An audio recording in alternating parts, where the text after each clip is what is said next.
Bir zamanlar cebinizden BlackBerry çıkarmanız yalnızca telefonunuz olduğu anlamına gelmiyordu. Önemli biriydiniz. Sürekli e-mail alan bir yönetici, büyük anlaşmalar yapan bir iş insanı veya bir dizi karakteri gibi görünüyordunuz. Fiyakalı gövdesi, yanıp sönen kırmızı bildirim ışığı ve ünlü minicik tuşlarıyla BlackBerry, telefon dünyasının takım elbiselisiydi. Cihaz o kadar bağımlılık yapıyordu ki ona Crackberry adını taktılar. 2010 yılında BlackBerry, Amerika'daki akıllı telefon pazarının yaklaşık %43'ünü kontrol ediyordu. Apple ise henüz %25 civarındaydı. Yani iPhone piyasaya çıktıktan 3 yıl sonra bile lider hala BlackBerry'ydi.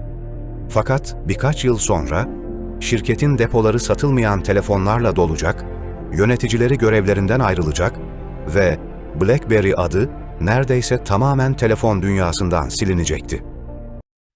Peki nasıl?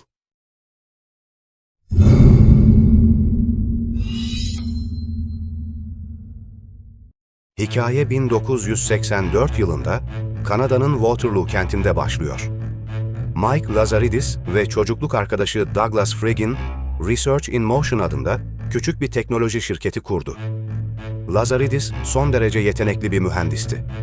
Bir cihazın içinden gelen en küçük paraziti bile fark edecek kadar ayrıntılara takılan, kalite konusunda neredeyse saplantılı biriydi. Friggin ise şirketin daha rahat ve yaratıcı tarafını temsil ediyordu. İlk yıllarda şirket, büyük bir teknoloji şirketinden çok, bilim kurgu filmleri izleyen mühendislerin çalıştığı dağınık bir atölyeye benziyordu. Parlak fikirler üretiyor ancak bunları pazarlamakta ve yatırımcıları ikna etmekte zorlanıyordu.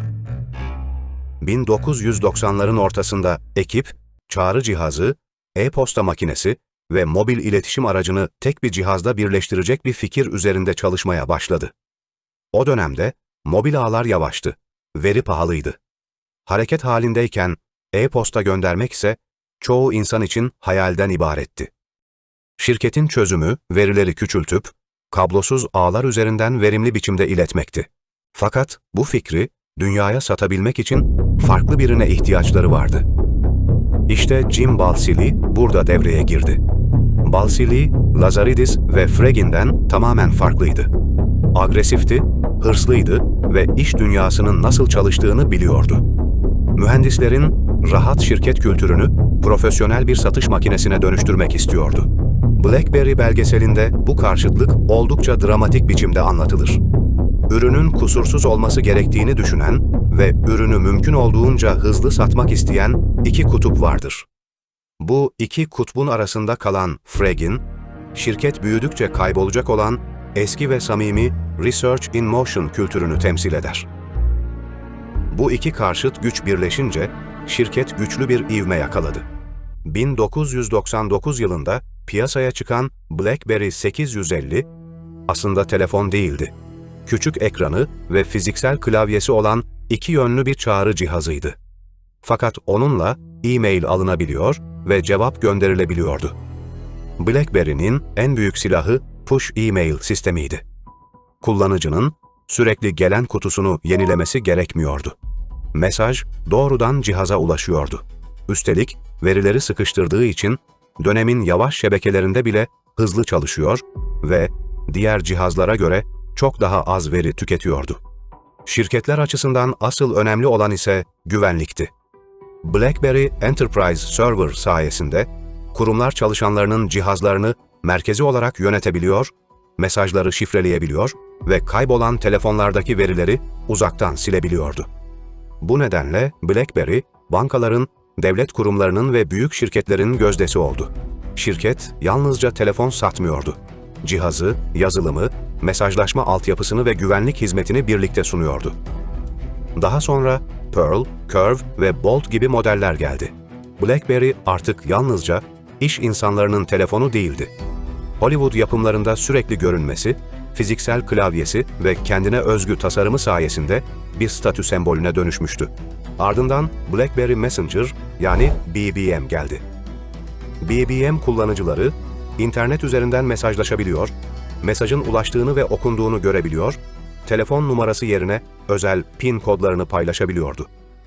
Bugün sıradan kabul ettiğimiz birçok özellik, milyonlarca insanın hayatına BlackBerry Messenger'la girmişti. Fakat BlackBerry'nin en büyük avantajları, zamanla en büyük zayıflıklarına dönüşecekti.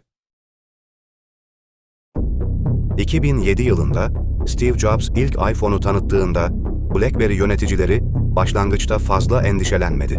Bu tepki tamamen anlamsız değildi. İlk iPhone'un fiziksel klavyesi yoktu. Bataryası BlackBerry kadar güçlü değildi. Kurumsal güvenlik özellikleri sınırlıydı ve mobil ağlarda daha fazla veri kullanıyordu. Fakat kaçırdıkları bir nokta vardı. iPhone, BlackBerry'den daha iyi bir e-mail cihazı olmaya çalışmıyordu. Telefon kavramını baştan aşağı değiştiriyordu. 2008 yılında App Store açılınca fark daha da belirginleşti. iPhone artık üretildiği gün sahip olduğu özelliklerle sınırlı değildi. Oyunlar, sosyal medya uygulamaları, haritalar, müzik servisleri ve binlerce farklı araç indirilebiliyordu. Apple, yalnızca telefon üretmiyor, geliştiricilerin sürekli büyüttüğü bir platform kuruyordu. Google'ın Android sistemi de Samsung, HTC ve Motorola gibi üreticiler aracılığıyla her fiyat seviyesine yayıldı. BlackBerry böylece iki ateş arasında kaldı. Bir tarafta iPhone, insanların arzuladığı cihaz haline geliyordu. Diğer tarafta Android, ucuzdan pahalıya bütün pazarı dolduruyordu. BlackBerry ise hala fiziksel klavyesinin, kurumsal müşterilerinin ve güvenlik sisteminin onu koruyacağına inanıyordu. Screen, keyboard, phone. Şirket 2008 yılında dokunmatik ekranlı BlackBerry Storm'u piyasaya sürdü. Storm'un ekranı fiziksel bir tuş gibi aşağı bastırılabiliyordu.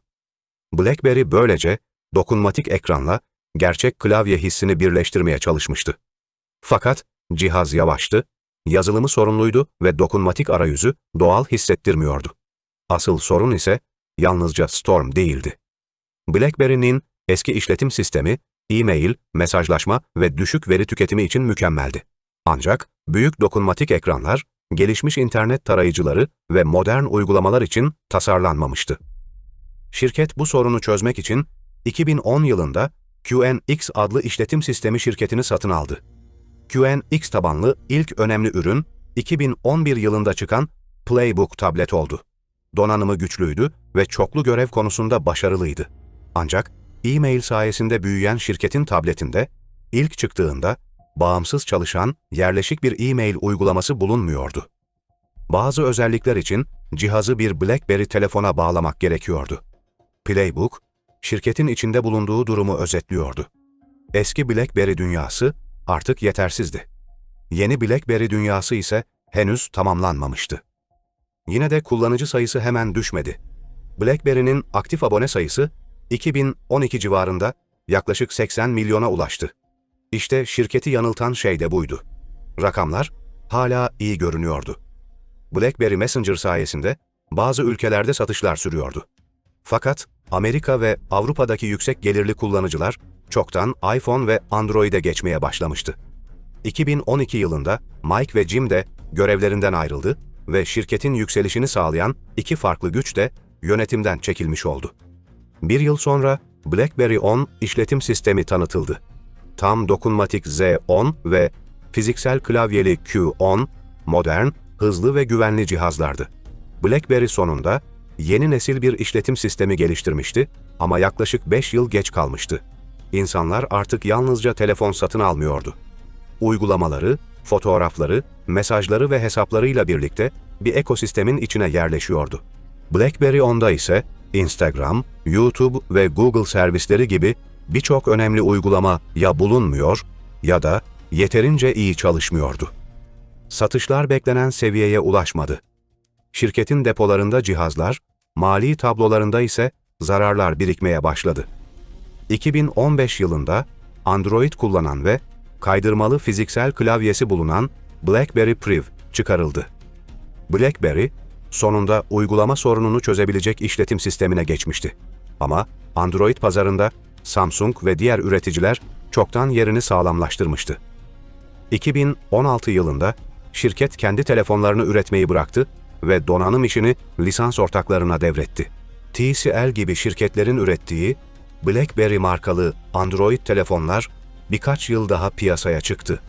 Ancak eski başarı geri dönmedi. 4 Ocak 2022'de klasik BlackBerry işletim sistemlerini destekleyen temel servisler de kapatıldı. Böylece bir zamanlar geleceğin kendisi gibi görünen BlackBerry telefonlarının hikayesi resmen sona erdi. Fakat şirket tamamen ölmedi. Bugün güvenli iletişim yazılımları ve otomobillerde kullanılan QNX işletim sistemi üzerinde çalışmaya devam ediyor. Yani otomobillerin ve kritik bilgisayar sistemlerinin görünmeyen bir parçasına dönüştü. iPhone, BlackBerry'yi bir gecede öldürmedi. BlackBerry geçmişte neden kazandığını o kadar iyi biliyordu ki, gelecekte neden kaybedebileceğine bakmayı hiç düşünemedi.